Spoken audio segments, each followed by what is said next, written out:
성도 여러분 반갑습니다.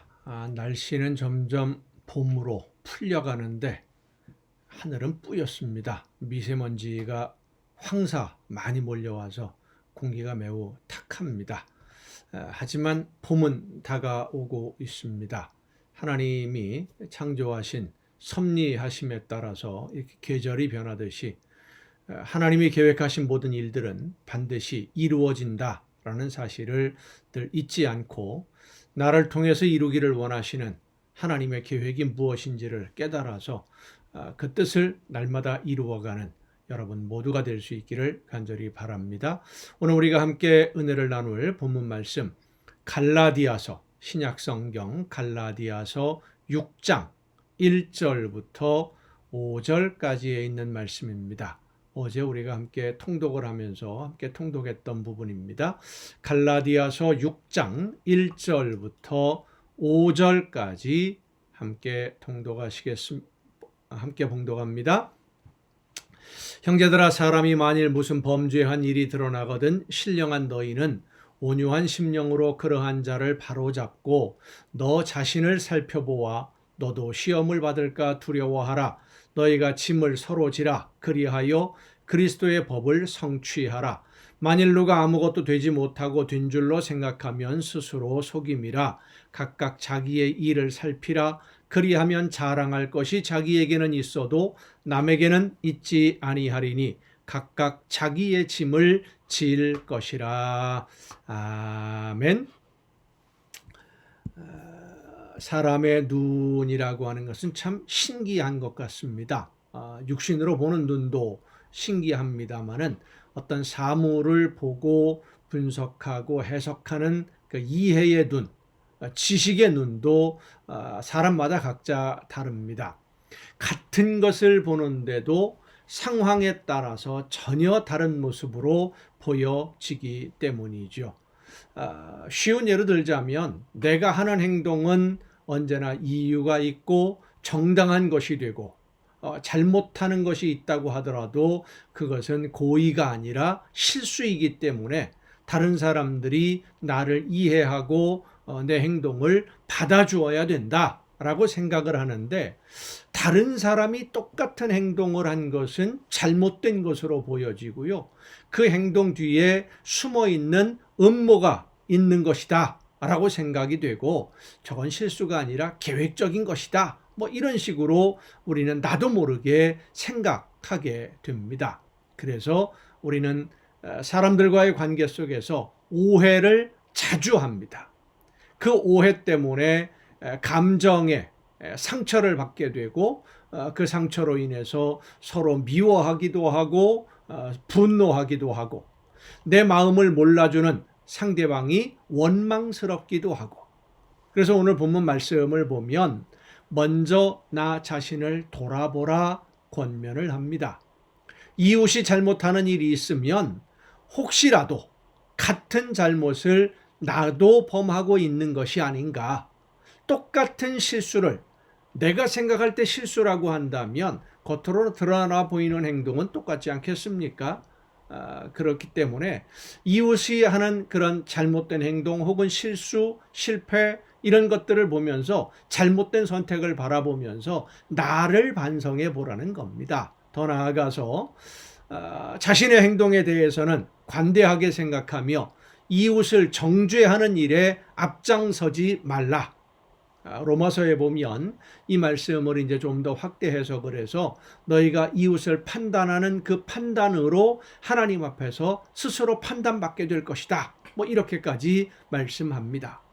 이웃의 행동은 내 거울이니까 이웃이 잘못하는 모습을 보고 내 잘못도 깨닫고 돌아서야만 한다 하는 그런 가르침, 그런 권면이 오늘 우리가 읽은 본문 말씀입니다. 그렇게 나 자신을 반성하게 되면 우리는 이웃을 정죄하거나 판단하거나 비판하기보다는 먼저 그들의 부족한 부분을 채우기 위해서 짐을 나누어지게 되는 것입니다. 사랑하는 이웃이니까.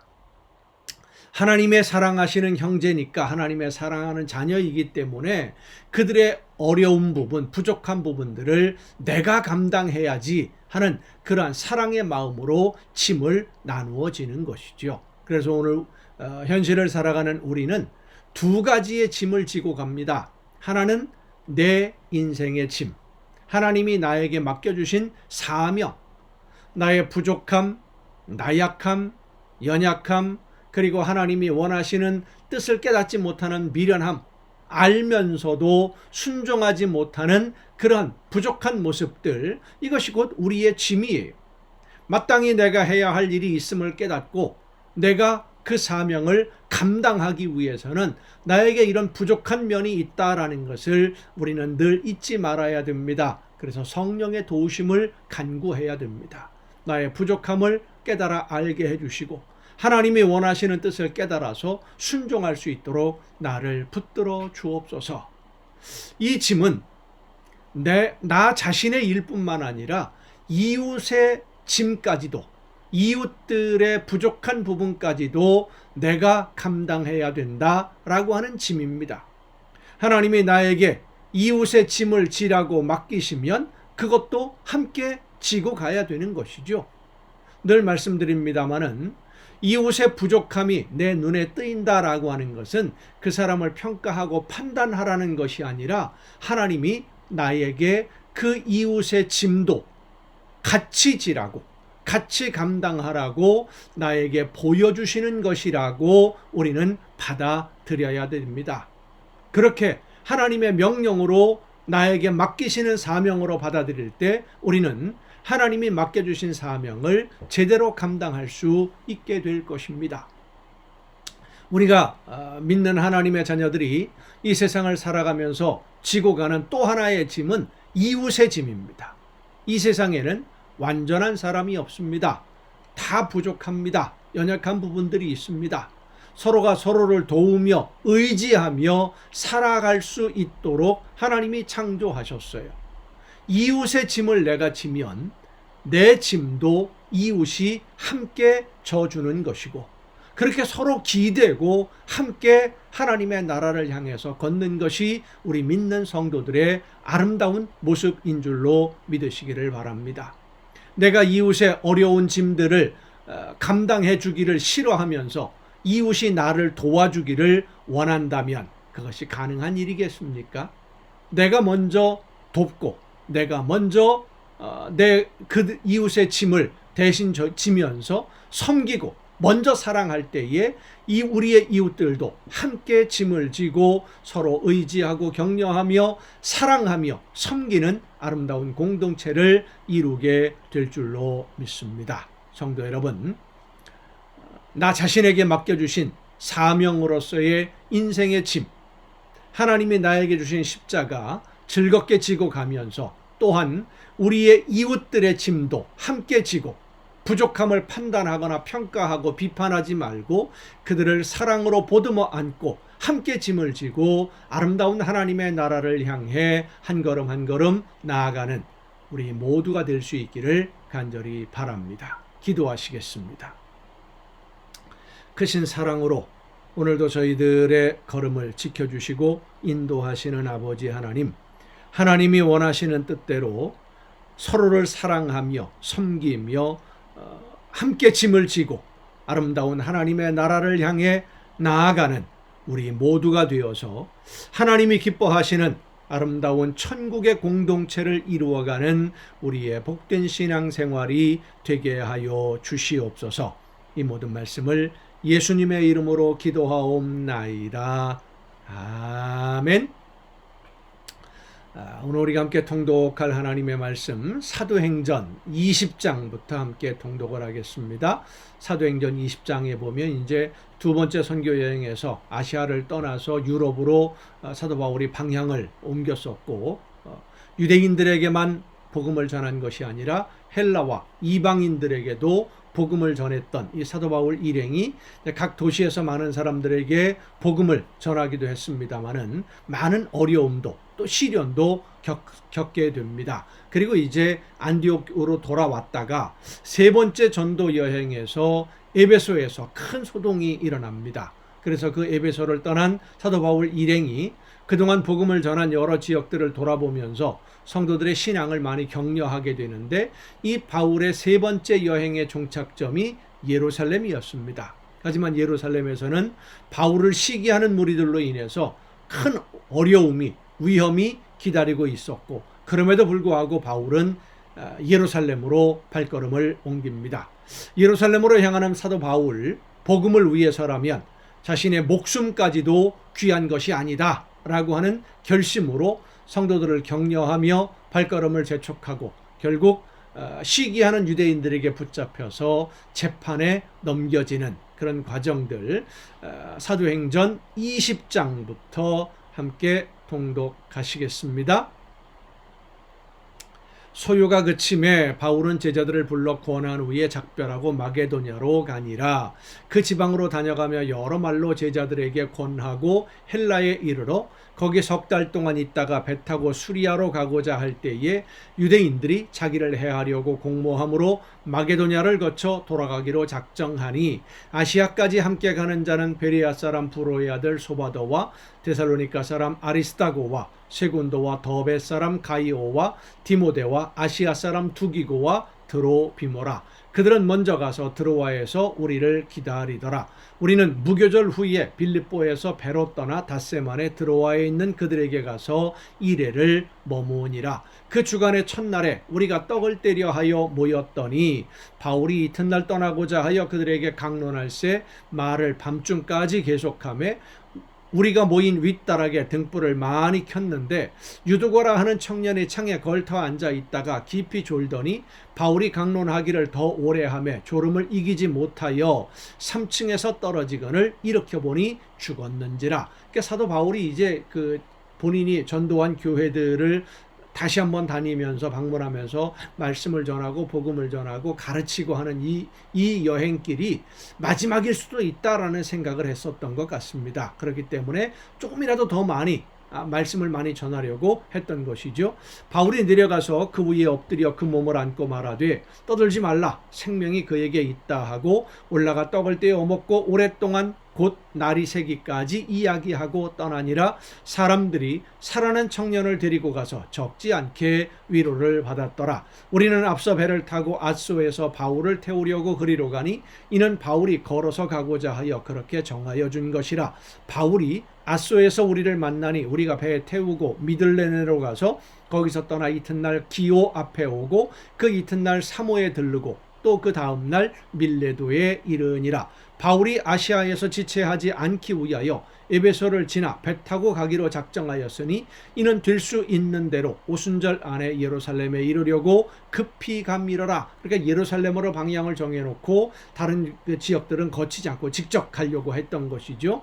바울이 밀레도에서 사람을 에베소로 보내어 교회 장로들을 청하니 바로 직전에 에베소에서 쫓겨났지 않습니까? 많은 소동이 일어났고, 그래서 에베소에 들리기보다는 그곳에 있는 교회 지도자들을 불렀던 겁니다.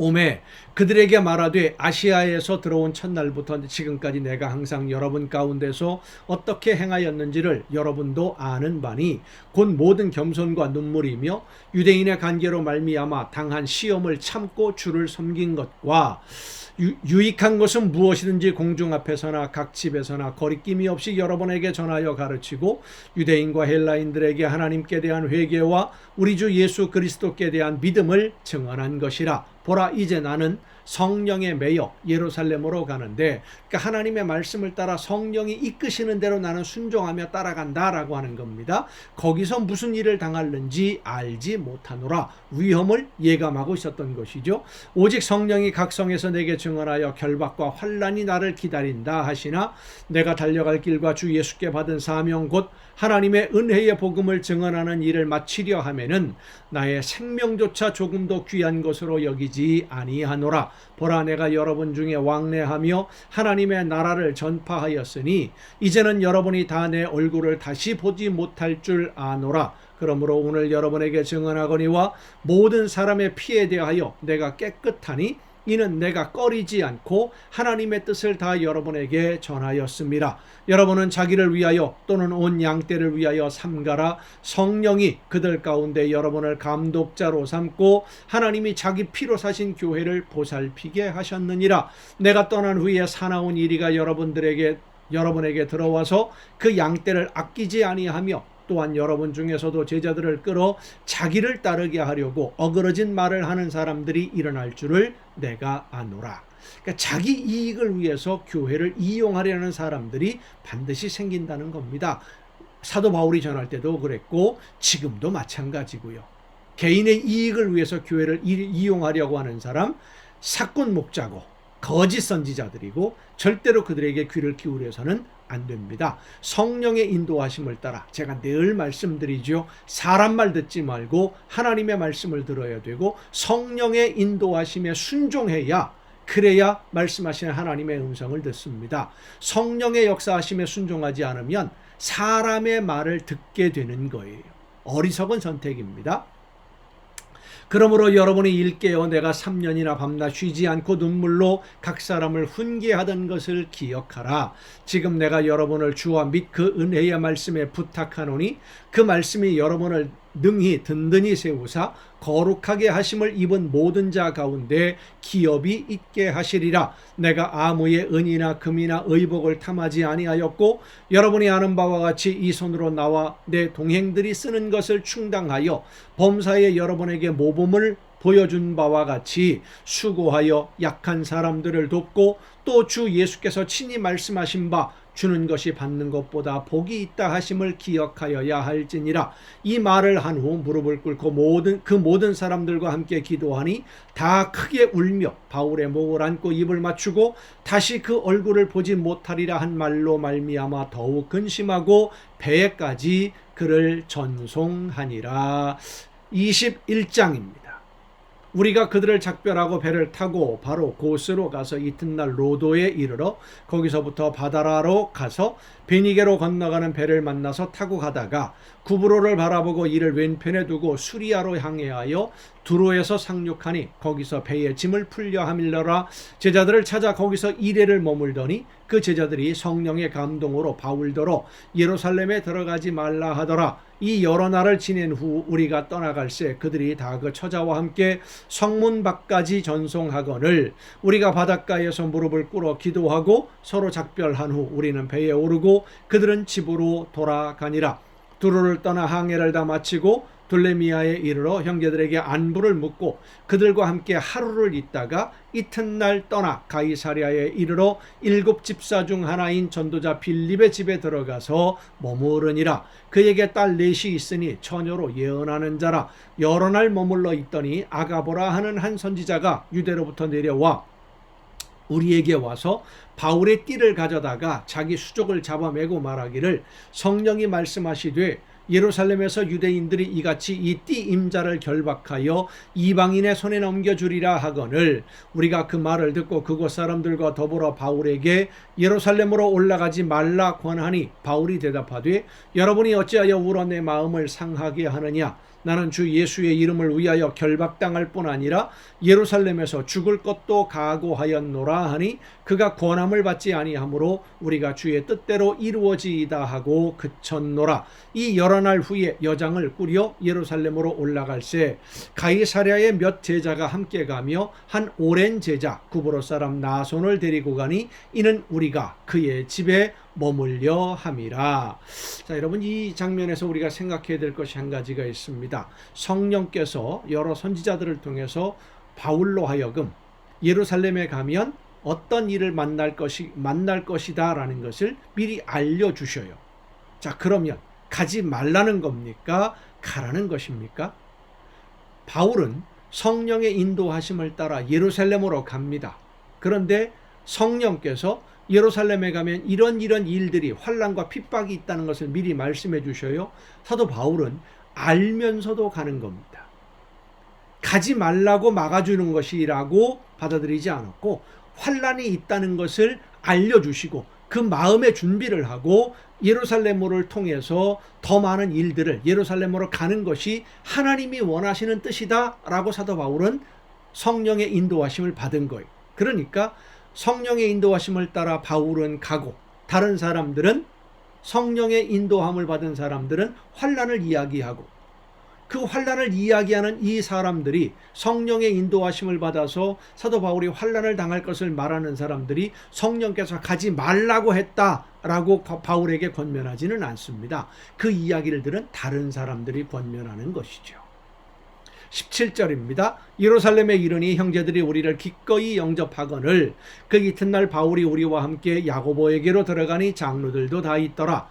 바울이 무난하고 하나님이 자기의 사역으로 말미암아 이방 가운데서 하신 일을 낱낱이 말하니 그들이 듣고 하나님께 영광을 돌리고 바울더러 이르되 형제여 그대도 보는 바에 유대인 중에 믿는 자 수만 명이 있으니 다 율법의 열성을 가진 자라. 네가 이방에 있는 모든 유대인을 가르치되 모세를 배반하고 아들들에게 할례를 행하지 말고 또 관습을 지키지 말라 한다 함을 그들이 들었도다.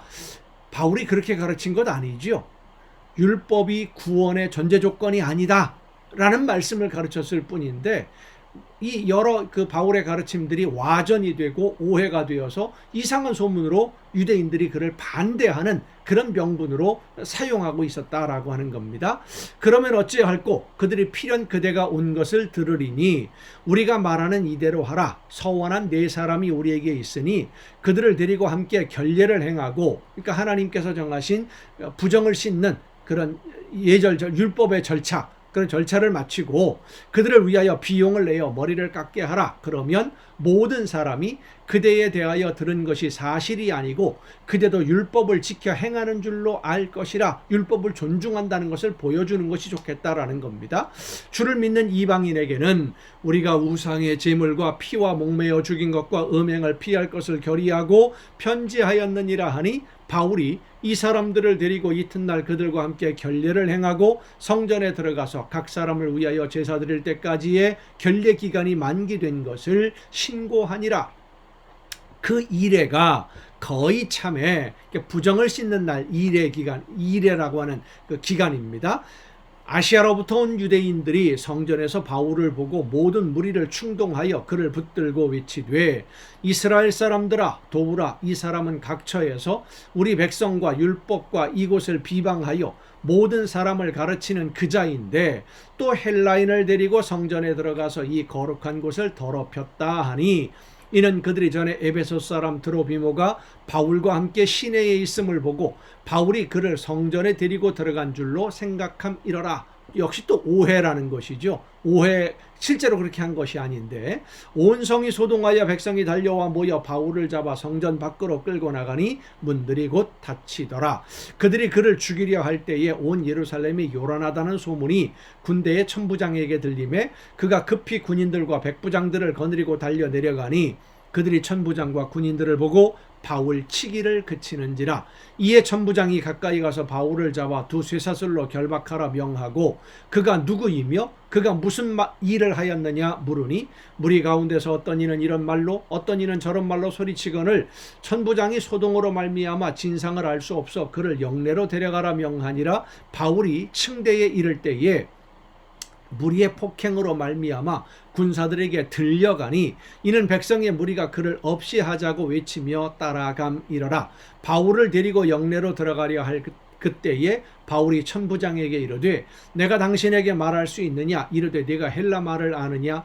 그러면 네가 이전에 소요를 일으켜 자객 4,000명을 거느리고 광야로 가던 애굽인이 아니냐. 바울이 이르되 나는 유대인이라 소읍이 아닌 길리기아 다소시의 시민이니 청컨대 백성에게 말하기를 허락하라 하니 천부장이 허락하거늘 바울이 층대 뒤에서 서서 백성에게 손짓하여 매우 조용히 한 후에 히브리 말로 말하니라.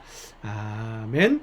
여러분 오늘도 수고 많으셨습니다. 내일 또 정한 이 시간 이 가정 예배를 통해서 여러분 모두 함께 다시 만날 수 있기를 바랍니다. 내일 뵙겠습니다.